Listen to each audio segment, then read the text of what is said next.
আমাদের চ্যানেলের সমস্ত গল্পের নোটিফিকেশন সবার আগে পাওয়ার জন্য এখনই সাবস্ক্রাইব করুন আমাদের চ্যানেলটি এবং পাশে থাকা বেল আইকনটি প্রেস করে অল করে দিন। হরেবল উইকেন্ডে আজ আপনার জন্য সুনীল গঙ্গোপাধ্যায়ের লেখা গল্প ঘাটবাবু।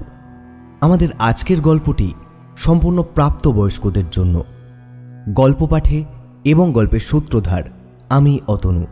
শুরু হচ্ছে ঘাটবাবু।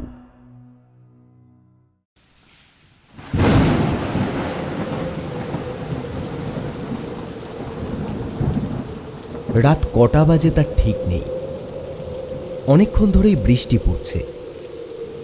ঝমঝমে বৃষ্টির শব্দ শুনতে শুনতে নেশা লেগে যায়। বাসু হালদারের ঘুম ভেঙে যাচ্ছে বারবার। একটা অস্বস্তি হচ্ছে কিরকম। দরজার বাইরে দুটো কুকুর এসে গুটিসুটি হয়ে শুয়ে কুই কুই শব্দ করছে। বাসু হালদার চেঁচিয়ে উঠল, এই যা যা। যদিও সে ভালো করে জানে কুকুর দুটো এই সামান্য ধমক শুনে মোটেই যাবে না। এই বৃষ্টির মধ্যে যাবেই বা কোথায়? বাসু হালদার জানলা দিয়ে আকাশের দিকে তাকালো একবার। বৃষ্টি থামবার কোনো লক্ষণ নেই। আজ আর কেউ আসবে না মনে হয়। বাসু হালদার আজ সন্ধ্যের মুখেই বাড়ি চলে যাবে ভেবেছিল। সেই সময় মুখিয়া ডোমটা এক ছিলিম গাঁজা সেজে এনে বলেছিল, একটু পেশাদ করে দেবেন নাকি বড়বাবু? মুখিয়ার মুখে বড়বাবু ডাকটা বড় মধুর লাগে। এই দুনিয়ায় বাসু হালদারকে খাতির করে না কেউ, শুধু মুখিয়াই তাকে ওই নামে ডাকে। মুখিয়াটাও যেন কোথায় চলে গেছে। এই সময় আর এক ছিলিম গাঁজা পেলে মন্দ হতো না।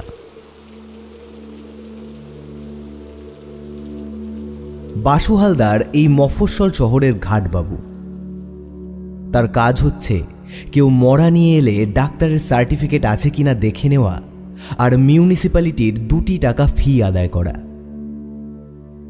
একটা পা ল্যাংড়া, জীবনে আর কোনো চাকরি জুটত না। অনেক বছর আগে রসরাজ গুহ যখন এখানকার চেয়ারম্যান ছিলেন, তখন তিনি দয়া করে বাসুকে এই কাজটা জোগাড় করে দিয়েছিলেন। সেই থেকে বাসু হালদারকে সারা দিন রাত শ্মশানঘরের ছোট্ট অফিস ঘরটাতেই পড়ে থাকতে হয়। একটা পেট চলে যায়। এরকম বৃষ্টি বাদলার দিনে বাসু হালদার বাড়ি চলে গেলে কোনো ক্ষতি ছিল না। কেউ এলেও তাকে বাড়ি থেকে ডেকে আনতো নিজের গরজে। কিন্তু মিউনিসিপ্যালিটির বর্তমান চেয়ারম্যান পঞ্চানন দাস সরকারের মায়ের এখন তখন অবস্থা, যে কোনো সময় টেসে যেতে পারে। ওরা বাড়ির মরাকে বাসি করে না। যদি এই মাঝরাত্রিরে এসে হাজির হয় আর তখন যদি বাসু হালদারকে না পায়, তখন আবার আর এক ঝামেলা।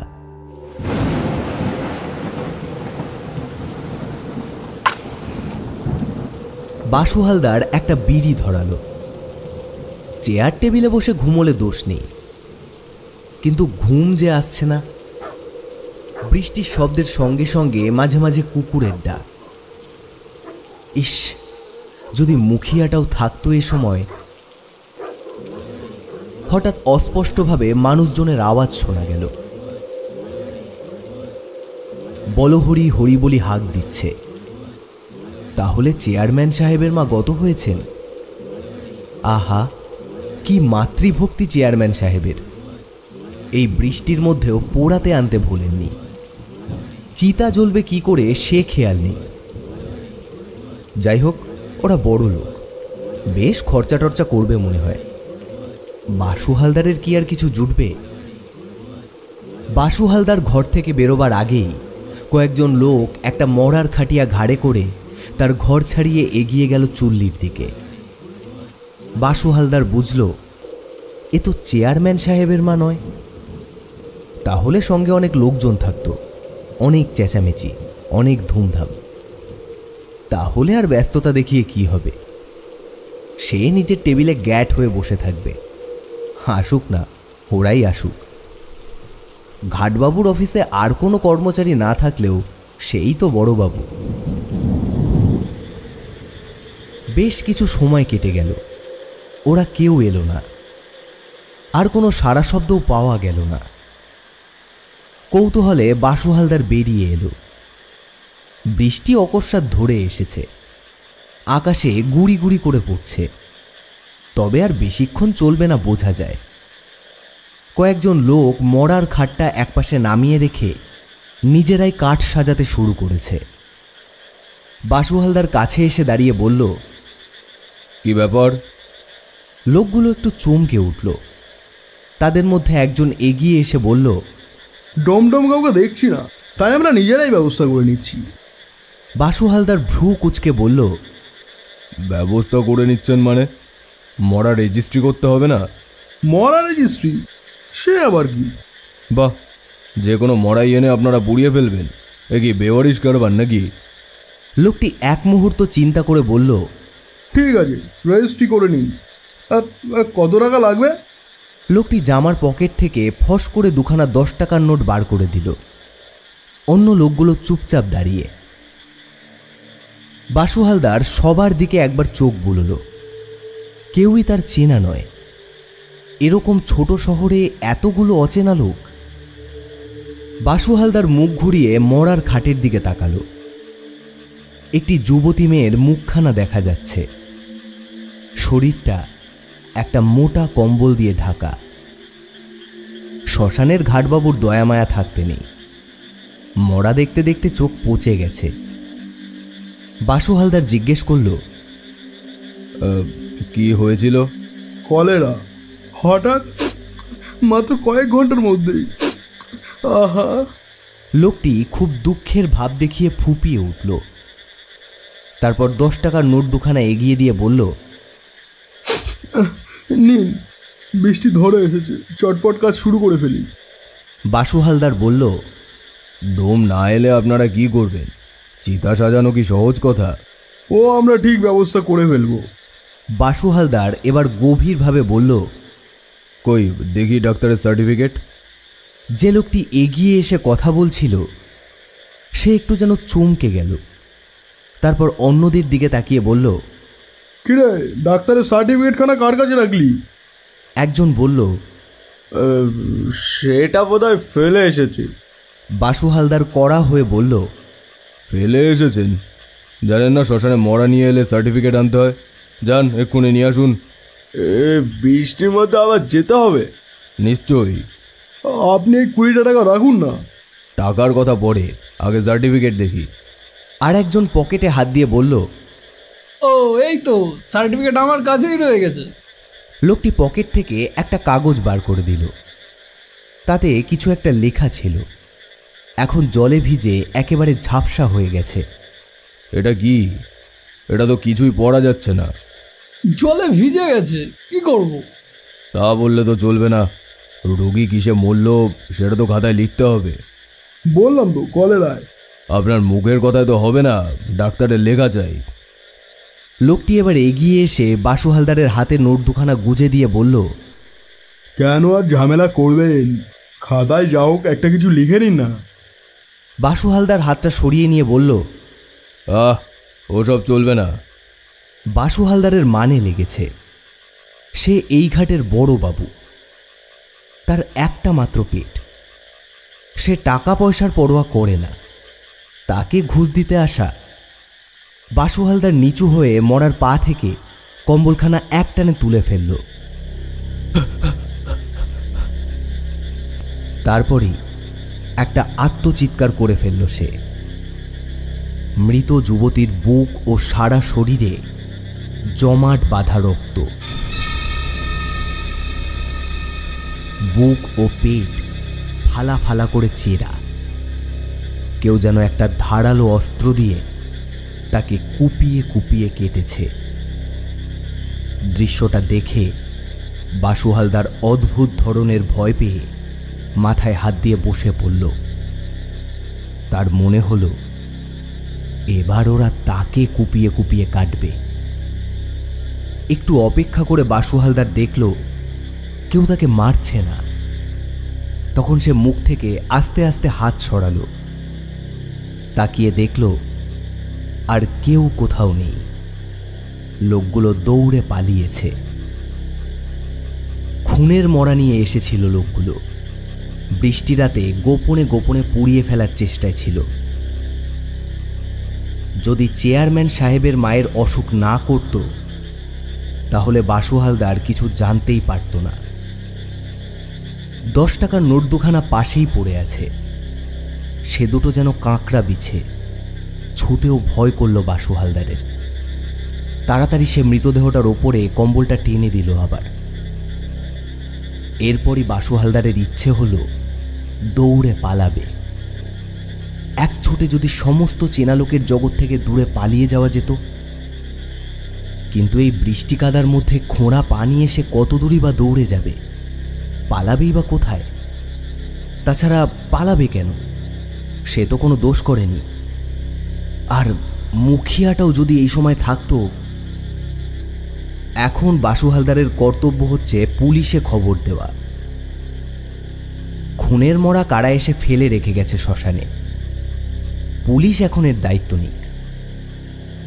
কিন্তু থানা এখান থেকে প্রায় 3 মাইল দূরে। এই দুর্যোগের রাতে 3 মাইল রাস্তা সে যাবে কি করে? এখান থেকে আধ মাইল হেঁটে গেলে কেষ্টপুরের মোড় থেকে রিক্সা পাওয়া যায়। তবে এত রাত্রে সেখানে কোন রিক্সাওয়ালা বসে থাকবে? কি যে করা যায় এখন? ভাবনায় বাসু হালদার ঠক ঠক করে কাঁপতে লাগলো। বাসু হালদারের ঘোর ভাঙল একটা কুকুরের কুই কুই শব্দে। কুকুরটি মৃতদেহটির কাছে এসে গন্ধ শুকছে। বাসু হালদার আবার ধাতস্থ হয়ে কুকুরটাকে তাড়া দিল। হুস হুস হুস। কুকুরটা যদি আবার মরাটাকে টেনে নিয়ে যায় তাহলেই কেলেঙ্কারি। শ্মশানে বাসু হালদার বহু রাত একা কাটিয়েছে, কিন্তু কোনোদিন তার এমন ভয় হয়নি। মৃতদেহটির দিকে আর একবার তাকালো বাসু হালদার। শুধু মুখখানা দেখে কিছুই বোঝা যায় না।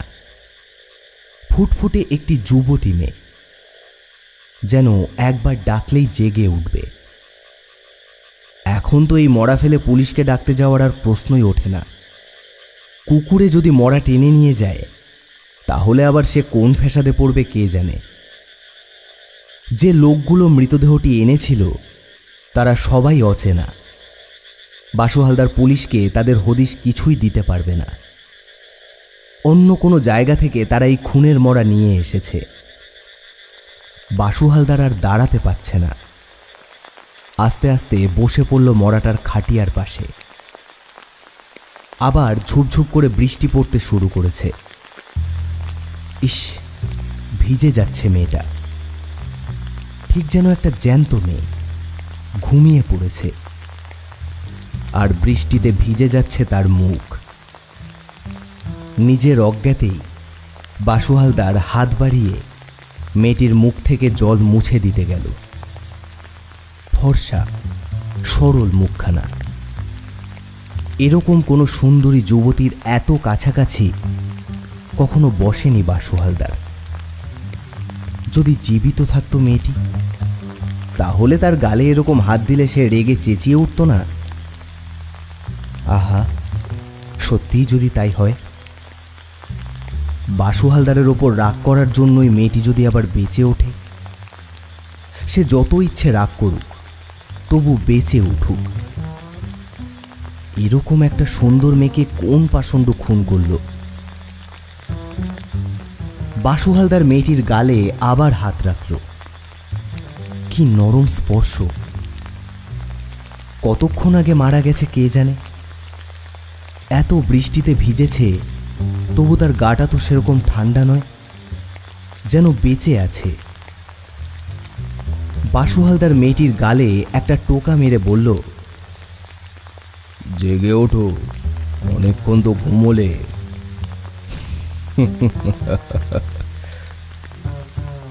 নিজেই হাসল বাসু হালদার। এ কখনো হয়?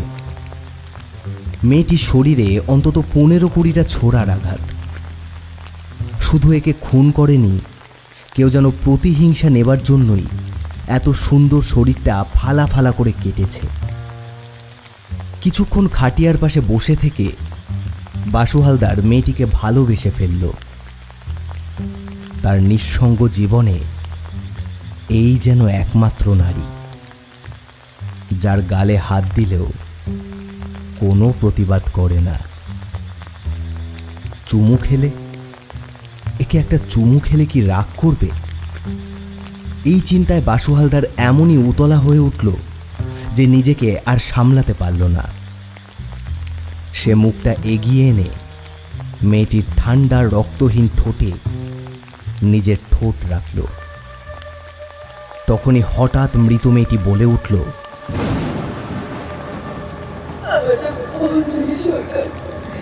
ওই সোনা বাড়ি গ্রামের রতন নাগ আমাকে ঘুমিয়ে ঘুমিয়ে খুব করেছে।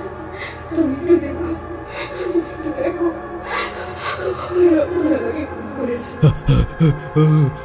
ছিটকে খানিকটা দূরে পড়ে গিয়ে বাসু হালদার গো গো শব্দ করতে লাগলো। তারপরেই অজ্ঞান হয়ে গেল।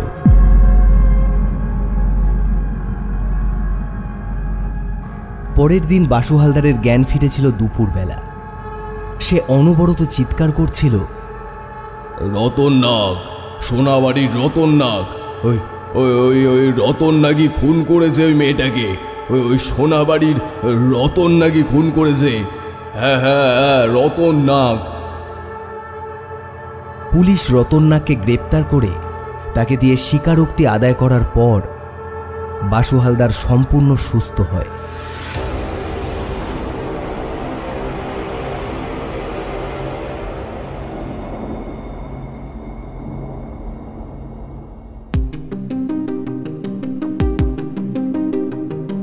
শুনলেন ঘাটবাবু, রচনা সুনীল গঙ্গোপাধ্যায়। আজকে আমার সাথে গল্প পাঠে ছিল অমিত, সম্পদ, শুভজিৎ এবং Barnali De Barman. Special effect, sound design and poster design Atanu. শেষ হলো ঘাটবাবু। আমরা আবার ফিরে আসব নতুন কোনো গল্প নিয়ে। ততক্ষণ ভালো থাকুন, সুস্থ থাকুন আর শুনতে থাকুন হরিবল উইকেন্ড।